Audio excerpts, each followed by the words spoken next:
What the heck are John Lynch and the 49ers doing?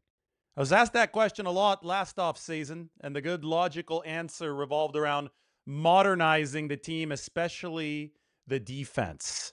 I think that it can be asked this offseason as well, and we now have insight into step two of a four-step process. But if you look at the 49ers' balance right now, as far as age goes, the offense is the oldest in the league. 29.4 years average age. Meanwhile, the defense is the third youngest in the league. Crazy, crazy dichotomy. The media oversimplifies and they say, well, the 49ers are the sixth oldest team in the league.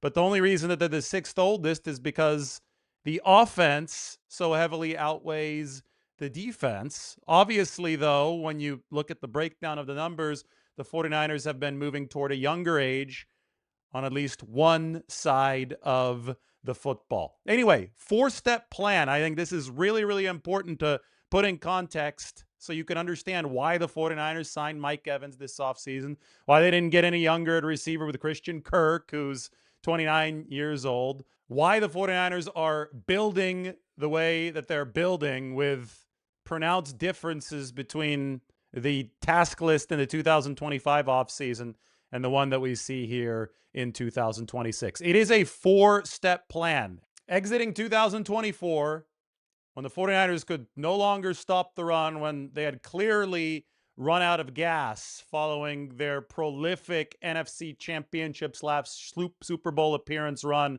of 2021 to 2023, it was very obvious that the 49ers needed to get younger on the defensive side of the ball. So that's exactly what they did last offseason. They cut B-list veterans like Leonard Floyd, like Malik Collins, like Javon Hargrave, and they ushered in a new era defensively, spending their first 5 draft picks on defensive players. That is what the 1981 49ers did. And yes, the 1981 49ers won the franchise's first Super Bowl. It was an ambitious renovation, and it paired with a financial reset where the 49ers didn't bring in all too many outside free agents because they knew they had to get younger and more flexible financially moving into the future. Here's the thing about the NFL. Young defense means energy and speed, and those two things are extremely important on that side of the ball. Meanwhile, offense, where I think a little bit more skill is involved because you're actually handling the ball, you're throwing the football, you're running route concepts, you're trying to make everything work in cohesion, especially in Kyle Shanahan's outside zone system. Experience probably a little bit more valuable on that side of the ball. So the 49ers built what was a very experienced offense, an older offense, and combined it with a defense that they made sure to make younger in 2025. So step one obviously went well for the 49ers. They won 13 games last season. We now find ourselves in the red phase, step two, where Brock Purdy, the quarterback, who is obviously at the top of the league charts, has been the most efficient quarterback since joining the league in 2022, has meshed with an experienced offense to be the locomotive pulling the train of a defense that is developing. So that's the plan in 2026. It was obviously the plan in 2025 for the offense to lead the way. It was Purdy and Mac Jones starting 8 games for the 49ers, and the defense went through a lot of growing pains. It also went through a lot of injuries, but I think that we definitely saw the first results of the 49ers' big youth investment in defense from last offseason in their improvement against the run game. That happened when Trent Williams and company were healthy, and the 49ers hope to build on that, more of the same here in 2026, especially with the veteran leaders who were supposed to be the guys who brought along that young defense in Fred Warner and Nick Bosa back in the fold. But as we've seen from the moves this offseason, the 49ers are doubling down on experience on the offensive end. They want to maintain this championship window while also turning this roster over through this four-step plan. So welcome aboard, Mike Evans. welcome aboard Christian Kirk. Expect an extension for Trent Williams, who's still playing very high-level football, although the 49ers really have to thread that needle because he's going to be 38, and they have to start thinking about step 3.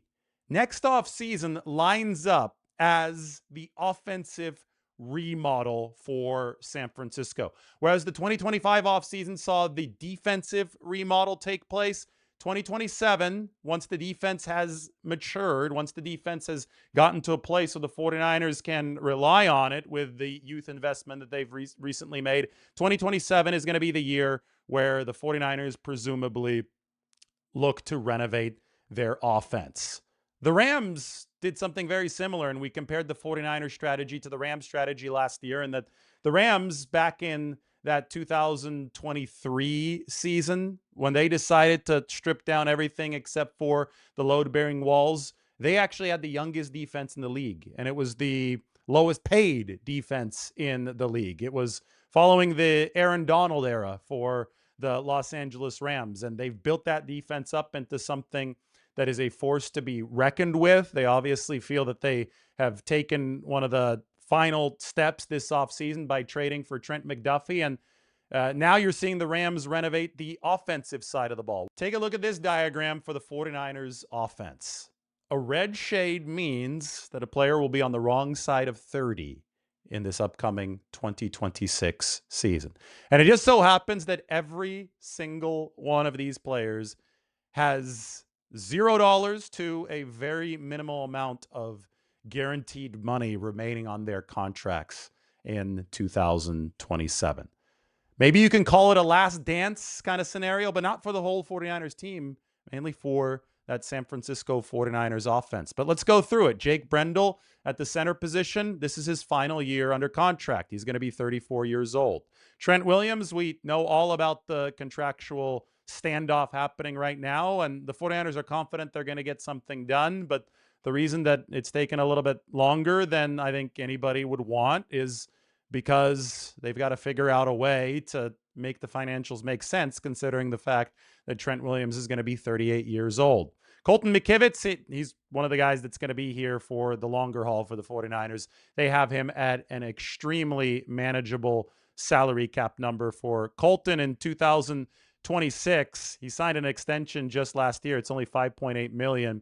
And in 2027, that number is scheduled to grow to only $8.8 million. So that's a fixture on the right side of the offensive line. George Kittle, though, is going to be 33 years old. Although he has a $16 million cap number in 2027, only $2 million of that is guaranteed. Mike Evans, nothing guaranteed beyond just this one season. So theoretically, could only be a one-year pickup for San Francisco. And there's Christian McCaffrey, whose salary cap number in 2027 completely balloons to $26.4 million. But again, nothing is guaranteed. The 49ers are in a position where they've got a lot of money on the books for 2027, but not a whole lot of guaranteed money on the books in 2027. And that extends also to some of the fixtures on the defensive side of the ball. Nick Bosa, for example, his cap hit balloons to $54.9 million, but only about $770,000 of that is fully guaranteed. And only that rolled over because of the restructure that we saw for Nick Bosa just about a week ago. Fred Warner, nothing guaranteed moving forward past this season. Deommodore Lenoir, look at that cap hit raised to $23.75 million in 2027.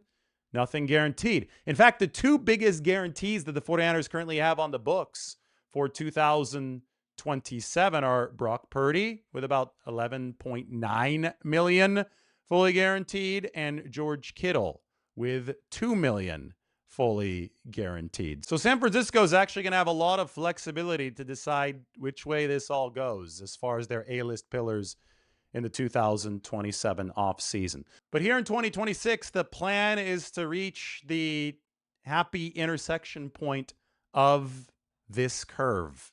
They know that the offense is getting older. They know that the defense is getting more experienced. If you can have... But here in 2026, the 49ers want to find the happy intersection point of these two curves. The offense is getting older. It is the oldest in the league, but they've got a star at the quarterback position and they have experience to their name. So they're trying to make a top 3 push this season with the pieces that they have in place who still have productive football in them. Meanwhile, the defense, which was shepherded last season by the 49ers offense, theoretically, it should stand on its own 2 legs much more effectively moving forward here into the 2026 season. If you could hit that intersection point at a high enough spot on the y-axis of this graph, you can have a good, balanced football team if you're the 49ers. And then you think about how they'll perform this year in 2027. You would hope that that defense can take even another step forward, and maybe the offense will have a lot more youth filtered into it by 2027. It's impossible to tell if Christian McCaffrey, George Kittle, and those guys will all be around in 2027. A lot depends on what happens here in 2026. But one thing is for sure, the 49ers have needed to add more speed to both sides of the football. They've definitely started doing that on the defensive side of the ball. And I think that even as they've gotten more experienced and older on offense this year, there have been signs that they are adding some speed. Somebody like Christian Kirk, for example, even though that he is 29 years old, 3 times that he posted with the miles per hour tracker in the playoffs when he had that big explosive performance against the Pittsburgh Steelers for the Houston Texans, his MPH times would have been 3 of the fastest 4 times for a 49ers ball carrier in 2025, with the 4th time being D. Winters on the pick 6 against Phillip Rivers in Indianapolis. I think that the 49ers definitely, though, still need to hit the gas pedal when it comes to adding team speed in the NFL draft. And we saw San Francisco pick 5 defensive players to open the 2025 draft where they had 11 picks.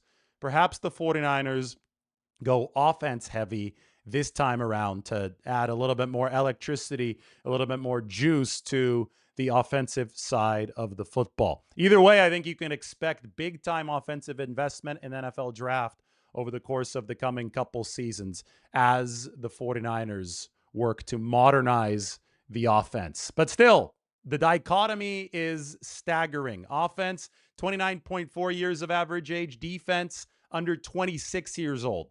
From the oldest unit in the game to the 3rd youngest unit in the game. The 49ers have a stark contrast, but it is very, very obviously part of a much larger overall plan.